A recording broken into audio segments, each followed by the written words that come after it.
And then maybe figure out who let all these dogs out. I've been asking myself all day, why must I chase the cat? And then I had to come to an internal reflection that it's nothing but the dog in me. Gentlemen, let's broaden our minds.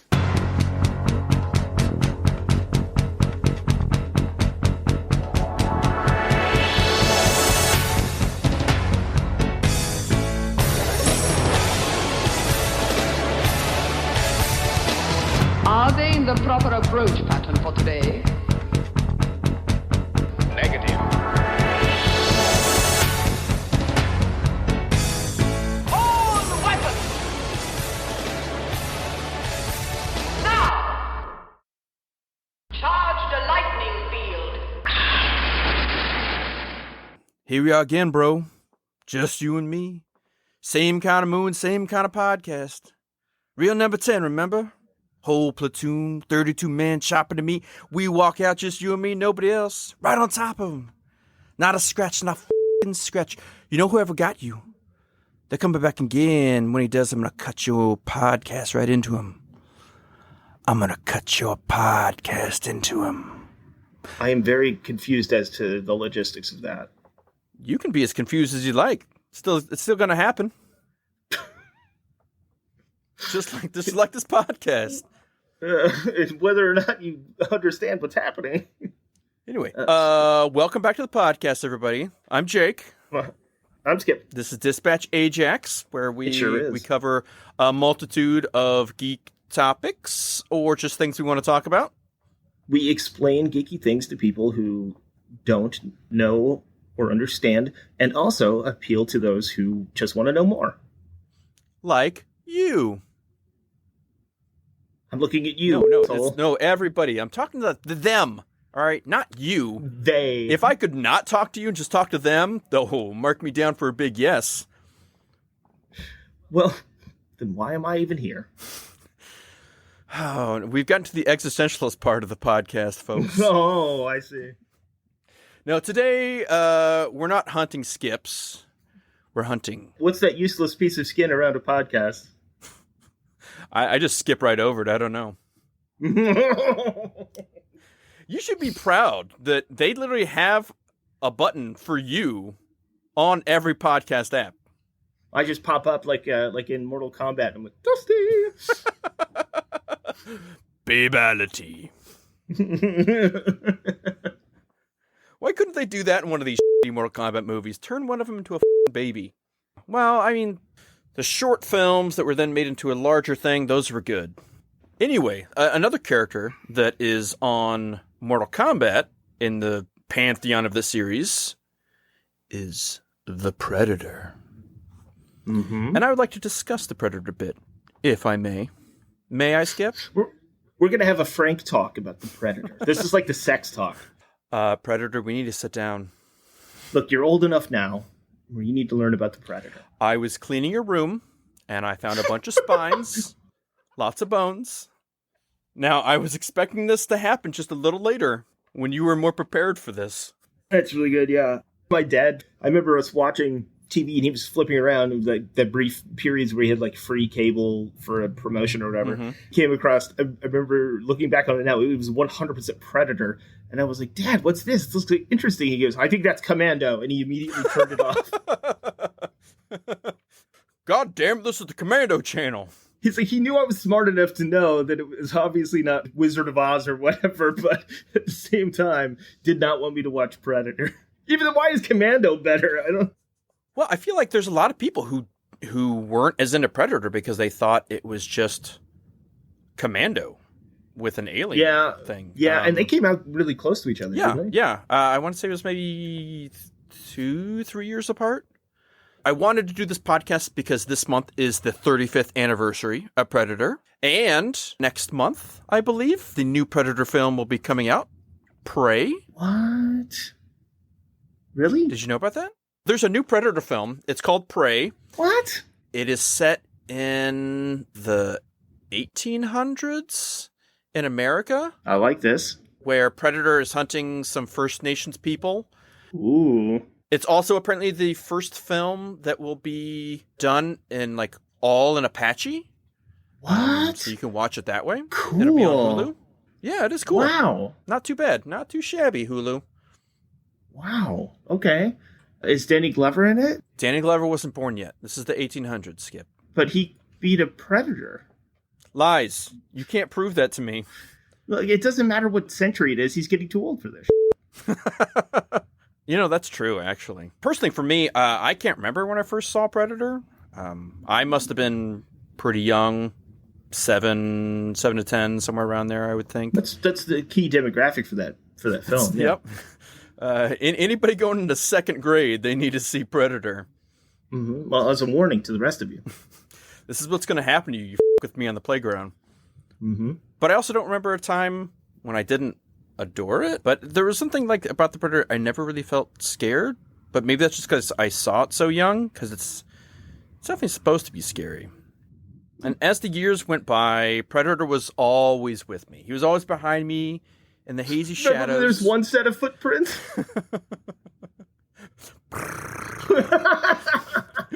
You just got the 3 like laser lines on your forehead. Predator, is that you? Okay, who bought the Predator? One time I turned into a predator and these guys helped me, thank you. Maybe got like a milk bone here or something.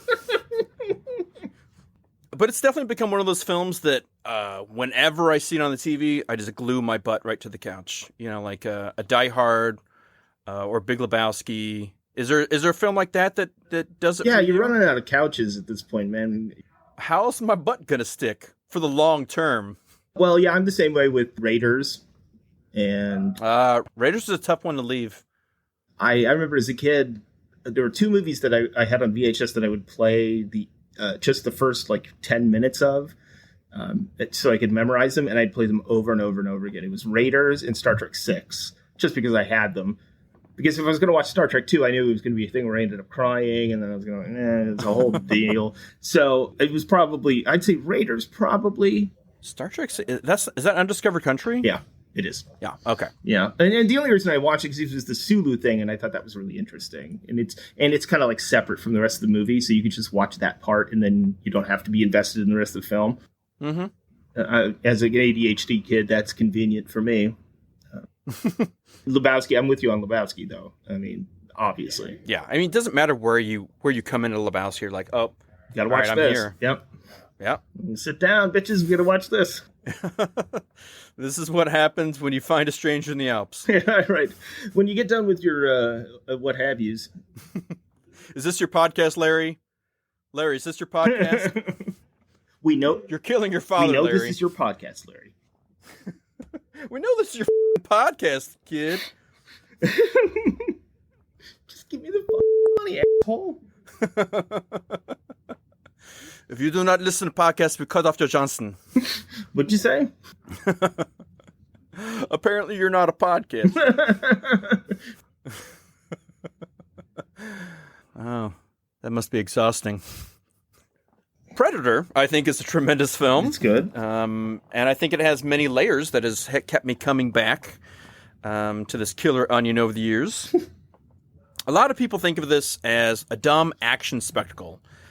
And though it doesn't shy away from those elements, I think it uses them for something more and something different. A reevaluation and analysis of all that Predator has become commonplace.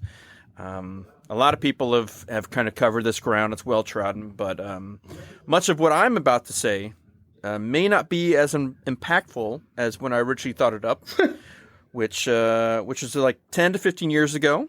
I don't remember the exact time. The first time we had a podcast.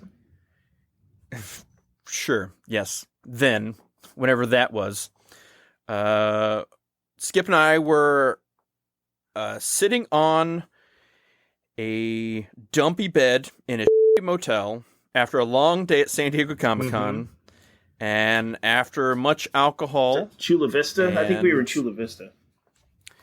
I think we're... yes, I believe we were in Chula Vista. I think we stayed in Chula Vista once, and then the next time was like Mesa. I remember the Chula Vista one because I remember booking that hotel. This one was a different one. Doesn't matter though, because during this this geek-fueled diatribe at 2 a.m, I told you all about Predator, and Please, sir, tell me again about the Predator. well, Sonny Jim, back then it held much more awe and reverence, at least in my mind. Over the years, with both sadness that the notions that were no longer my own had become so widespread, but also satisfaction that others also saw beyond the guns and pecs into the truth of Predator. So what I will lay out isn't quite unheard of, but I do feel passionate about it and want to explain it to you all. The homoeroticism of Predator. Well, that's a whole nother podcast. Well, we can get into. that's the... I literally read an article today that talked about Predator being a homoerotic thesis on AIDS of the 80s. Oh, interesting. Yeah, it was quite fascinating. Not everything I think checks out, but I love film theory that can approach things from a way I'm not seeing it. Yeah, I have a dear friend, and she would always kind of ship everything, every movie she saw, and it was always fun to talk to her about it. I was often like, I don't see it that way, but I do appreciate where you're coming from. Now, what I'd like to talk to you about today is that The Predator is a slasher horror film, and it's probably my favorite one at that. Even over Halloween? Even over Halloween. Wow. Personally. Now, that's not saying it's a better slasher film. At its core, it's not an action film. At its core, it's a slasher film. Interesting. That uses those action elements to set you up to do one thing and then go somewhere else. If you are unaware, here's a quick refresher of what a slasher film is. This is a horror subgenre, which tends to be about a masked killer stalking a group of people, often teens and more so women, picking them off one by one until one final girl remains to confront and stop the killer, usually the protagonist that hasn't been consuming alcohol, copping drugs, or being unclothed and copulating. Now, these faceless, unstoppable killers are often stronger than normal and tough to outsmart. They tend to prey upon their victims in an environment that the victims know and feel safe in. There has been a tendency to utilize the leering point of view of the killer shots as they hunt their would-be casualties, often seeing them during their acts of immorality. And the final girl, surviving by her moral code, uses it to defeat evil, literally and metaphorically. Now, this was a genre that emerged from the chrysalis of Psycho, Hammer killer films, and Giallo Nasties, and those are Italian horror films of the 60s and 70s of a certain variety. Slasher films are being made as far back as 1932 with 13 Women, and though Black Christmas predated it by 4 years, Halloween in 1978 is recognized as the pinnacle and the true launch point for the genre. It would become one of the dominant and popular genres in horror throughout the 80s with the likes of Friday the 13th, Nightmare on Elm Street, Texas Chainsaw Massacre, along with a slew of quote-unquote special day films. Things like Prom Night, Silent Night, Deadly Night, My Bloody Valentine's, Happy Birthday to Me, etc., etc. There are subgenres of slashers, though. Like there's the... I was thinking about this earlier today when I was reading through your notes. So, yes, like you were saying, the masked subject slowly stalking and chasing down the victims. But then there's the home invasion slasher where they've come into your house and you're trying to survive in your environment. And then there's the reverse home invasion where you go into their environment and have to survive through their like traps and things. Like, for instance, like what was that movie? Don't Breathe. Is that the one where the blind guy? Yes. Although there are several of movies like that. Yes. I would say that's kind of like stretching the elements of slasherdom at that point, but it's an amorphous category. Well, I think I think those are just subgenres of slasher because they all fit the other slasher thing. It's just like it's how the narrative's structured and what the environment is. But they all still fall all of this the picking one off and then the final girl scenario. Yeah, and there are like even in the slasher, Nightmare on Elm Street's considered a slasher, but he's not wearing a mask. he makes jokes. It's a very different kind of character and setup, killing someone in dreams, than a Jason, or Michael Myers. Well, but Jason's all over the place, and Michael Myers is just because of the... Even in space. Right, yeah, it's true. Well, and Michael Myers' thing is all over the place too. But if you go by the first movie, then which is appropriate, then it makes more sense. See, and then you have stuff like Warlock. It's kind of a folk slasher. Okay. Or Leprechaun. Yeah, I mean. Wishmaster? Yeah, I guess they do. Well, no, I wouldn't. Well, I don't know if I'd say Wishmaster, because it fits some of the criteria of slasher, but not a lot of them. Only in a few of those movies is there a final girl. Is there a one? Picking one off at a time. It really doesn't really happen in all of those movies. Leprechaun, maybe not as much. No. Wishmaster, it does. Warlock, it does. Well, then you could make the same argument about a Hellraiser. I wouldn't say the first Hellraiser fits really? At all. No. I mean, really, who's he killing?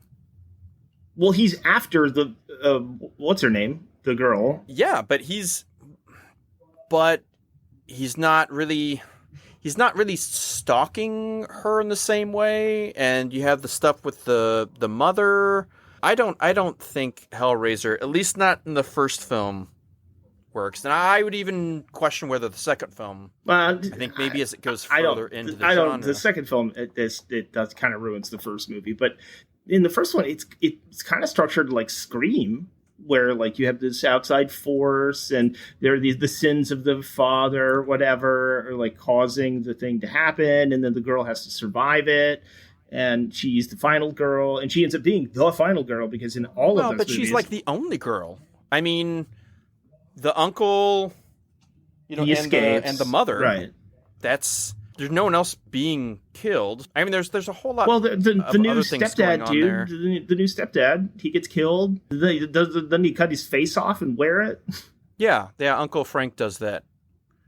I don't know. I think that one's probably the most contestable of all of these. Okay, let's posit this. But that's beside the point. Okay, let's posit this, and this will help you define. Lyra, stop it. I said I was sorry. Well, if only she did. I give you 2 bones. Could you just not get in all of my electrical equipment? She's been home alone all day. She keeps setting up traps for burglars. This isn't the deadliest game, all right? Or that Christmas one. That was pretty good. Dial Code Santa Claus? No, that was not the one. Deadly Games? No, not Deadly Games. The one where they... Home Alone? The one where they do the actual... They reference Home Alone and they do the paint can and it actually... Better Watch Out? Yeah, Better Watch Out, yeah. Which is good. Which I saw on a list of LGBTQ horror. Interesting. And I was like, well, what part of that film does that fit into? Are we saying that, like, 2 of the boys who are doing the deeds, are they in a relationship? Because they don't seem to be. I'm just struggling to find the connection. I am curious. I'd be curious to see people's reasoning behind that. It's kind of like with the terrible The Mummy with Brendan Fraser. I know several people who say that movie is their sexual awakening as a bisexual. Yeah, no, I get that. I think that film is chock full of hunky dudes and sexy ladies that are strong and powerful. It's got 2 sexy ladies. 2 sexy ladies. One of which was at least 2 sexy dudes. One of which was the first Marta in Arrested Development, Hot Marta. Yeah, Hot Marta. Yeah, I'm Team Hot Marta all the way. But like Brendan Fraser, really? Hey, it's not my bag, but like Joe Dirt says, it's not about what I like; it's what the consumer likes. Jesus Christ, and Brendan Fraser. We've now hit rock bottom. You're quoting Joe Dirt. That's it. Podcast over. See ya, folks. My real point is, based on your argument so far that you've presented, couldn't you say the exact same thing about Alien? Partially. Alien is trying for it's using some of those elements, but it's trying to hit different horror themes, the same way that The Thing does kind of pick off people one by one in a way, but it's not about picking those people off one by one.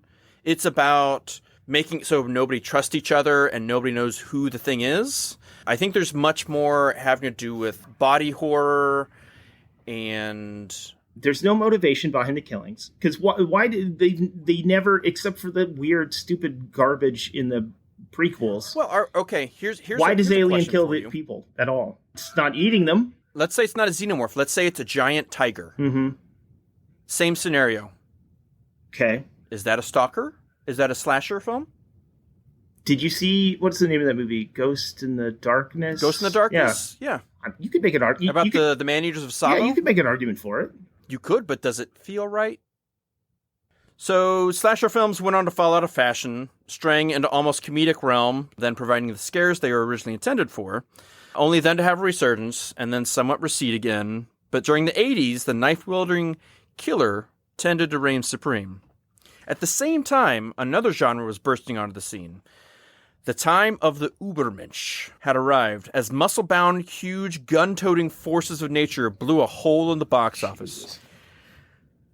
What? No, I agree with you. It was a gross part of Hollywood. Yeah, especially like when Commando can kill 100 people and nobody bats an eye, but if you show a nipple, people's heads explode like scanners. These larger-than-life heroes were exemplified by Arnold Schwarzenegger, a striated platonic ideal if there ever was one. From Conan to the Terminator to Commando, he was bigger than anyone else, including his other 80s action comrades, your Stallones, your Dolph Lundgrens, your Jean-Claude Van Dammes, etc. These new versions of the gun-toting Adonises were a far cry from Steve McQueen's and Clint Eastwood's and Gene Hackman's and Charles Bronson's of their day. Lee Marvin. Great example. These were not muscle-bound freaks toting chain guns. Those are just real dudes out there doing the do. Both the slasher and the brawny action films were products of their times. Reagan's America, one of greed, excess, and escapism. In that way, in 1987, they were combined for max effect. It was so ideal that no one is able to see its true essence. So Predator is the tale of a military cadre of elite soldiers dropped into the South American rainforest on a rescue mission, only to be double-crossed by the government that sent them there before mercilessly being hunted by an unseen alien being of vast strength, prowess, and weaponry, until only Arnold's Dutch is left to have a final stand. It's pretty much a masterpiece, and a slasher film that works so well. So, here's some elements that I think really denote slasherdom. Okay, so we have our team. This is a group of military men, killers, yes, but in the realm of action heroes and military operations, this is a rescue team. They go out of the way to state that, in the moral sense, theirs is a mission of righteousness. And it is only when they're utilized without their knowledge as expendable assassins by the CIA do they then. It's pretty good commentary on exactly what government policy was in the 70s and 80s. This machismo, these are the guys that are the peacemakers, and their entire thing is to basically go in and clean up the mess of whatever garbage the U.S. government has wrought in Central and South America and act like it's somebody else's fault. Yeah, and a thing you did a lot in the 80s especially was that you would have these killers who just go in and murder multitudes of people, but they did it for the goodness. So that in Predator, there is some type of arms deal, and there are like cadres of jungle rebels in South America. We don't really figure out who it is. They seem to be backed by Russian forces, I guess. But because they were cabinet ministers who got kidnapped beyond where they're supposed to be, these American soldiers are coming to save the day and rescue those people from the dastardly South American drug running, gun toting. It's a very cartels, 80s, whatever very it is. 80s villain. Similar to like, similar to like what they did with Rambo, where originally Rambo is broken man. He's been destroyed by what he had to do and what was done to him in Vietnam. He comes back to America. He can't find a place. He can't find a home. he is a shell of who he was. He is then persecuted by the system, and then it's only when the American government comes in is he able to stop, but they don't actually help him. In fact, in the second one, they just put him again on the quote-unquote right side of things, and they send him to, it's Iran, right? To save the day. I think he's trying to save more POWs. Is that right? It doesn't matter that he happened to be helping out the Mujahideen. That's Rambo 3, yeah. Yeah. Oh, that's, yeah. Well, what's happening? First Blood Part 2. He goes back to First Vietnam Blood Part 2? and rescues. Oh, yeah. And yeah, he rescues more POWs in 3, so in 2. So he just gets to murder Vietnamese people as much as he can. And then again, he's the uber good guy in 3 because you're trying to stop the Russian menace, I suppose. Yeah, it's in Afghanistan, yeah. Yeah, and it's the Russians they have people there, and they're like supplying them with weapons and choppers and to stop the encroaching. Yeah, that is kind of part and parcel of U.S. military policy back then. Not in a good way. That's why Al-Qaeda started. That's right. Rambo did it. Well, and it's never more pertinent than when you think about the first movie, where he literally doesn't kill anybody. You think about Rambo and his bloody rampages, he doesn't kill a single person in First Blood. A couple of people die sort of by their own mistakes, but he doesn't kill anybody. Nope. Yeah, technically I think one person dies. That's the guy who's trying to shoot him from the helicopter. Is that Jodan Baker, or is that Emmett Walsh? It's somebody like that. It's a stand-in. If they were doing a made-for-TV version of Blood Simple, this guy would have been in it. A second rate, Emmett Walsh. This will change the fate of humanity. All must know. Jack Starrett. Okay. No idea. That's who it was. He was Gabby Johnson in Blazing Saddles. Oh, I know who that is. Okay, all right. Mm-hmm. You had Dennehy kind of like hovering around that area. That Jodan Baker vibe. Yeah. His Jodan Bakerness was like spreading throughout the crew. like the Thing. Which one of these is really Jodan Baker? You don't know until he tests the blood. So, back to Predator. Sorry. No, you're fine. This is perfectly fine. So we have our likable group just trying to do the right thing, at least in the context of the film. Maybe not for greater socio-political aims or, what the larger ramifications of Hollywood complex might want to portray. And for the first 30 minutes, they do so with extreme prejudice. We get our uber-masculine murders, maximum firepower, monumental explosions, and unstoppable badassery. The most telling moment is the handshake between Arnold Schwarzenegger and Carl Weathers. Mm-hmm. The meme. Oh, you mean just showing the machismo? That is the ultimate representation of exactly what you're talking. Or I always think of the bit where there are like 3 guys that find themselves on the wrong side of Jason Ventura's Blaine, and he just unloads a minigun. There is just dust and smoke, and he like shoots the chains of these barrels next to him. He's killed them 70 times over. It's overkill to the max. And really, it's somewhat an artistic distillation of the military excesses of the 80s, which was on display. Not necessarily as silly or over the top as Commando, but still packed with the Arnold quips and the force multiplied might. Those are the good guys.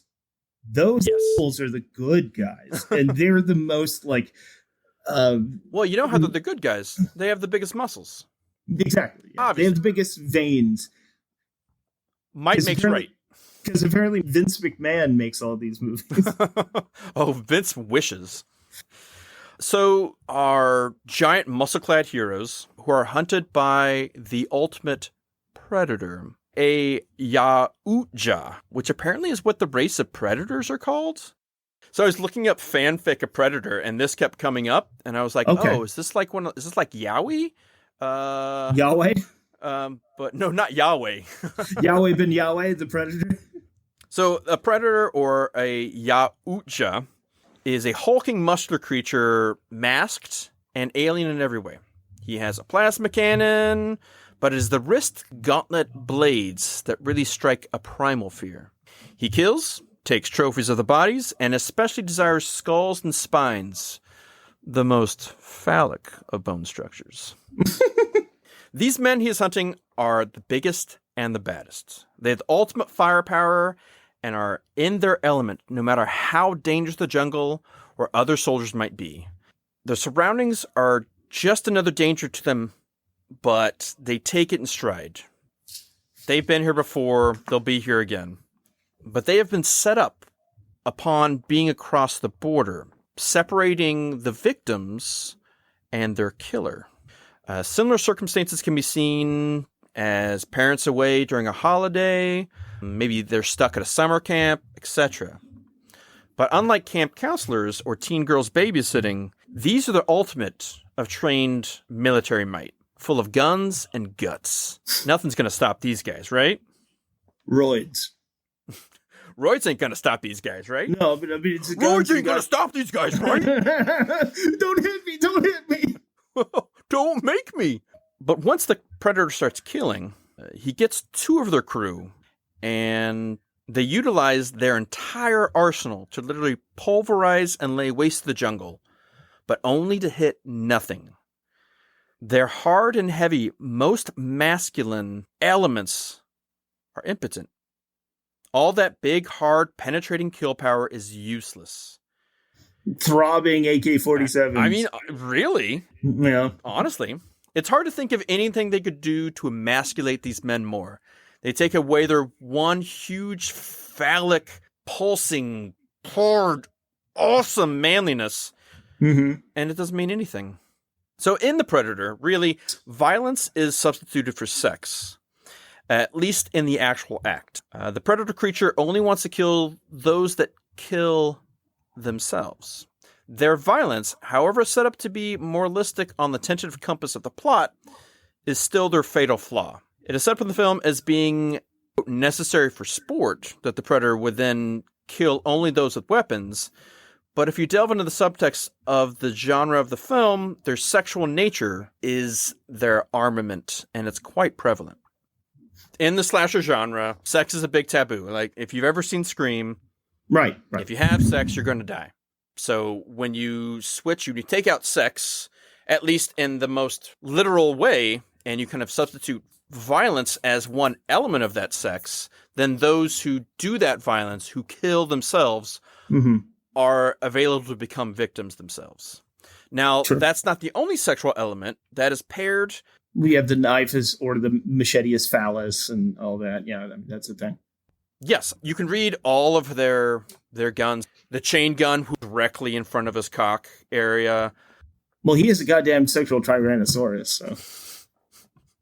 Indeed, he is. Mm-hmm. So that sexual element and who deserves to die is paired in another way. Hawkins, who's played by Shane Black, is the first of the group to be killed. He is also the loudmouth, dirty joke machine of the first 30 minutes, to the delight of, well, himself, I guess. You could read that as a more overt example of wearing his sexual depravity on his sleeve, and thus being ripe to murder first, despite being the scrawniest and least imposing of the bunch. The second kill is Jesse the Body Ventura's Blaine, a trying so hard it hurts machismo-spewing bigot whose need to chew tobacco, throw around the F word, and swagger through the trees with the biggest guns since ever. In a sense, these are the two most immoral crew members, and are thus the first two to die. Mm-hmm. The other way this is shown is in the gaze. Now, a lot of slasher films have been derided as being misogynistic, providing exhibitionistic TNA fodder for horny boys flocking to the theater, and providing a woman-hating outlet for violent fantasies to come to fruition, as women are murdered in brutal ways for 90 minutes, usually. I think there could be something more to be said with that, seeing as the fan base of slasher films is so often female, and the presence of the final girl exacting her power by eliminating the slasher at the end gives a feminist power to many of these characters' films, but that gaze is definitely there, that male gaze. And a similar such gaze is prevalent in Predator, but it's from a Playgirl-esque display or a homoerotic fantasy come good in the flesh. This film is rippling the celluloid with beef and testosterone. From the first 5 minutes, as Skip said, We get the oh-so-meme-worthy handshake/arm wrestle as Carl Weathers and Arnold Schwarzenegger duel midair, their bulky, shiny arms glistening and writhing like two huge, veiny hogs wrapping around each other. And like that, it's a constant display of slick, muscly action, biceps bulging as they shoot their arsenal, lift up trucks. This is doubled when they decide to try and trap the Predator. Now everyone is shirtless, for no reason, bustled up against each other and using their musculature to slowly, painfully, purposefully bend the wood and them to their will. It only furthers itself as Billy faces his final destiny in a psychosexual pain daddy way, stripping himself of his gun and his jacket, only to slice a line on his strapping chest with the biggest machete knife I bet the prop department could find. Mostly shirtless dudes who seem to be dripping in baby oil, squeezing each other, pulling on ropes, just finding any way to flex and move in synchronous. In the sexual subtext, Carl Weathers stripping off his jacket after saying, does this Boy Scout stuff really going to work? It's like, oh, well, you could help out. He doesn't need to take off his jacket, but he does. And then he's right beside Arnold, pulling, flexing his muscles. That is just for eye candy and to get your blood pumping. He's doing it because it's hot and he's got to do work. And maybe he doesn't want his grenades getting in the way. Who knows? The same way, like Bailey's doing it because he sees his final destiny and he decides to just have him. He throws away his gun. He throws away all of his other equipment. It's just him, his medicine bag, and his machete. And he's going to go against the Predator one-on-one.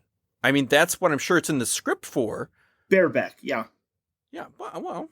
Well, just his machete and that, yeah, that's it. Yeah. So he can stick it into him. What does the Predator represent in that context then? Well, in this context, all of these are your sorority girls who they just had their boyfriend over and they just had sex, or they're coming out of the shower and they don't need to have their breast bare, but they are, because that's what the film desires. And the same way you're having, instead of coming out of the shower and dropping your towel, you decide to take off your jacket and arm wrestle each other.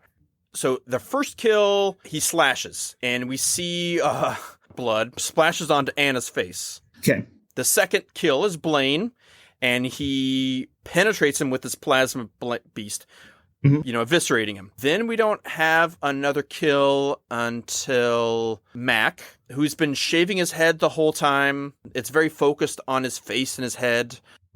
He sneaks up behind him and, he sneaks up in front of him. There's like a slit through the tree, and then he penetrates that slit to then blow out the back of his head. Then we see him against Dylan, and he shoots off the arm. He shoots off the right arm. That was the arm that was the big veiny dick wrestling with Arnold. He emancipates him from that arm, essentially castrating that manly appendage, and then lifts him up off the ground by skewering him with his own bladed weapon. Then we get Billy, but we don't see Billy die. That happens off screen. All we hear is the yell. So are you postulating that each of these kills then are sexual conquests? I think within the realm of slasherdom, it's so often used by the killer as being a psychosexual tool. One might say to replace their lacking sexuality. They use a knife or a machete or darts or a scythe, whatever, to penetrate their victims in the way that they don't get to sexually express themselves. You often have characters who don't seem to have a sexuality, a Michael Myers, a Jason, but they're using those bladed weapons to penetrate their victims who have been exploiting and flaunting their sexuality. So he's emasculating them? I think the first emasculation is by making their weapons useless. Their weapons do nothing. Their weapons are their main form of masculinity, of having agency. You neuter them by taking that away. And then to take these huge buff men, often shirtless, and to be bigger, to be stronger and to have a bigger blade. That's the next level of emasculation. Trying to unify the metaphors here. So when he kills Billy, for instance, that's a sexual conquest, right? He's conquered the sexuality of the other character. You could possibly read it into that way, but it's also, if you're taking the character of, say, a Jason, as he goes throughout Manhattan or Camp Crystal Lake or whatever, are you saying that he is him killing Kevin Bacon a sexual conquest? No, I don't think so. But because that's what I'm saying. You're positing that it has to be a sexual metaphor. No, I'm positing that if you're going to say that the actions and the context of the characters that are sexualized, that are homoerotic sexualized, then you have to also assume that for the predator in those scenarios. I don't think so. I think if we were on Camp Gay Crystal Lake and there was a bunch of guys who had the same sexuality they're displaying and they are killed in similar fashion, I don't think it has to be a sexual conquest of that killer. If you're looking into it, look, it's all about male machismo, and it's very homoerotic, right? And all these characters interacting with each other fit into this framework of metatextual homoeroticism. And also, the Predator's kills that play into that. He emasculates them. You could read it that way. He emasculates them, right? Okay. So then in that scenario, there has to be a point to what the Predator's doing, right? So like he has to, if he's going to interact with those characters in that scenario, then he has to actually have a motivation within that. Well, if you look at it as his sexual conquest, the same way that pickup artists might have his list of ladies he's bagged, the Predator literally takes trophies from his kills. He takes a trophy from Billy. It's the only time we see him actually take a trophy from one of these guys, tearing his spine out and then polishing it and caressing it. Right. So like if we're saying that all of those acts are acts of emasculation, that means that the Predator is a participant in this meta context. So there has to be a motivation for that character within that context. You can't just use him in and out and not explain why it does what it does. If he's part of the metaphor, then you have to figure out why he fits in the metaphor, right? I would imagine that, yes, his penetration, he's emasculating of these characters for the Predator is his sexual conquest of these creatures. Because he's still a character within that context. He's not just some like outside force. Or outside, like, I don't know, concept. He's no Deus Ex Machina. He's actually participating in this, right? So, yeah, no, I think you could even read into that, along with that gaze, is you get the Predator's heat vision, which is kind of a voyeurism at play. He's watching these men from the shadows, and he sees their hot-blooded heat signatures. Go ahead and check it and see. And that's kind of like, the voyeur is a sexual state, watching another for lustful purposes, staying hidden until it's time to emerge and feel the ecstasy of being seen, and to then accomplish his deepest desires. To get off. I mean, Predators got to get off. Yeah, totally. So after the Predators strip them of their phallic firepower, taking long, hard, and bony trophies, does he only then present himself to our final girl here? Arnold. The creature's bigger, taller, more muscular, and much tougher. Arnold must run and hide to find a way to confront this monster. And I think we get a true subservience as he runs away and then is crawling on his belly in the mud till the Predator finds him. And once the Predator does find him, does he reveal his face? And it is much uglier than the previous emotionless mask. Now, this is a reptilian and insectoid mix, but it is this vaginal mouth that is open and ready to dominate our... I'm glad you said that, because I was going to say it if you didn't.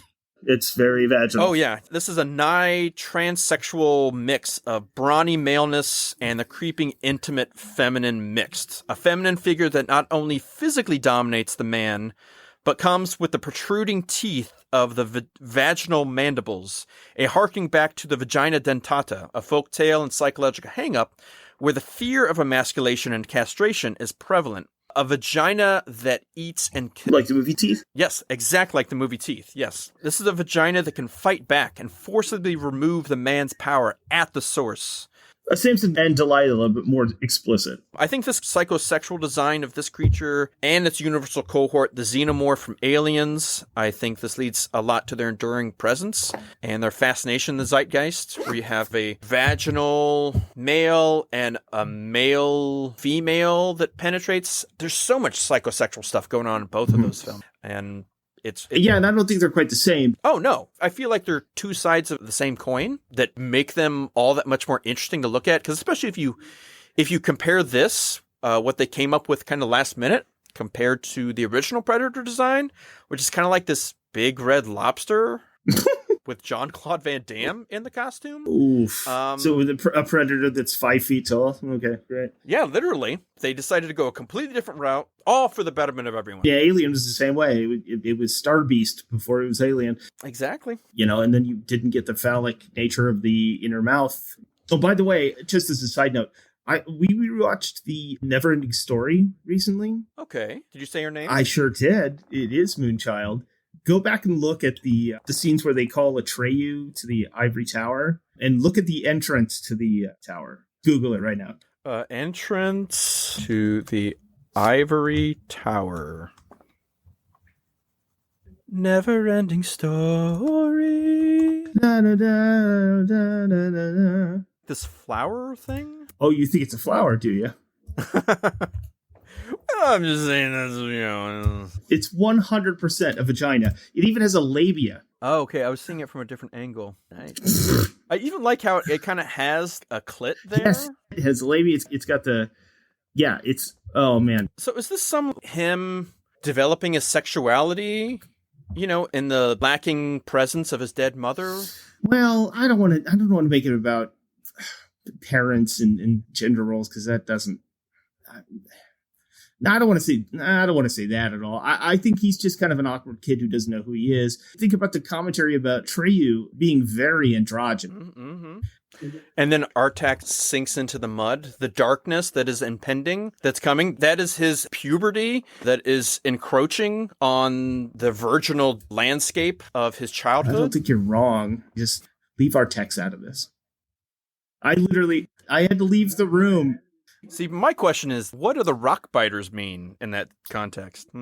I think it's too literal to be a metaphor. We are safe. We are safe of a sexual metaphor. And then you have these tall, beautiful sphinxes with their breasts out who are intent on killing if he doesn't get it right. You have to do the right thing. You have to be pure of mind to get through these gates. Oh, yep. No, that's some serious commentary. Mm-hmm. Yep, I get that. That is 100% sexual awakening, and it's very clear.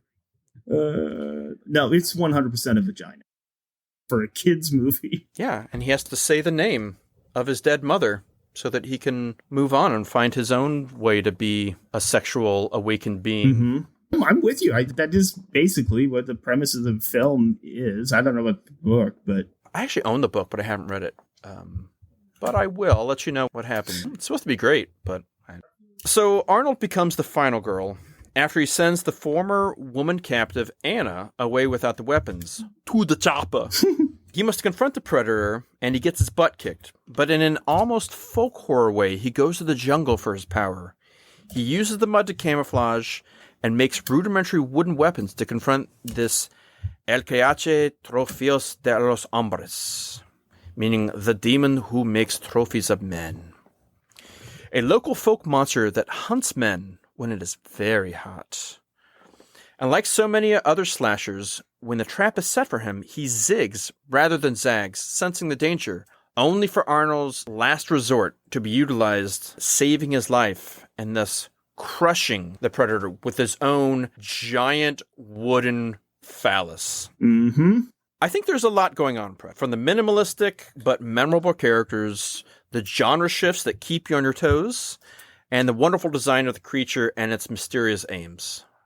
I'm not prepared to say it's the best slasher, but like I said before, it's probably my personal favorite, and a film part of the ultimate genre-smashing horror action triumvirate: Terminator, Aliens, Predator. Aliens, specifically?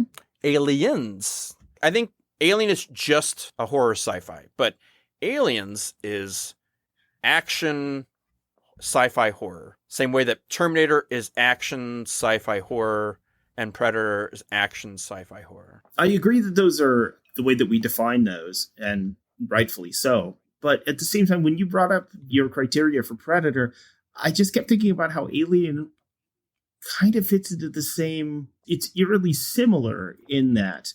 Yeah, there are definitely like They pick them off one by one. There's a final girl. It doesn't have any other motivation than to kill.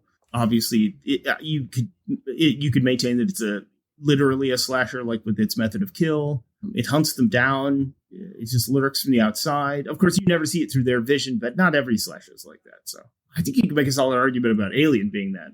I think the thing that changes that is it just feels like much more of a monster movie. I mean, for me, it always felt closer to a Jaws Okay. than it does a Jason. Okay. And maybe that's because it feels much more animal as opposed to Predator, which is overtly Humanoid. Well, and it feels like it has humanoid aims. It's using tools. Mhm. I mean, otherwise, it feels too much like a creature that is born to kill without a rhyme or reason. That's just what it does. As opposed to, I feel like slashers, it's much more purposeful. Yeah, Alien feels much more like a kind of a haunted house monster movie.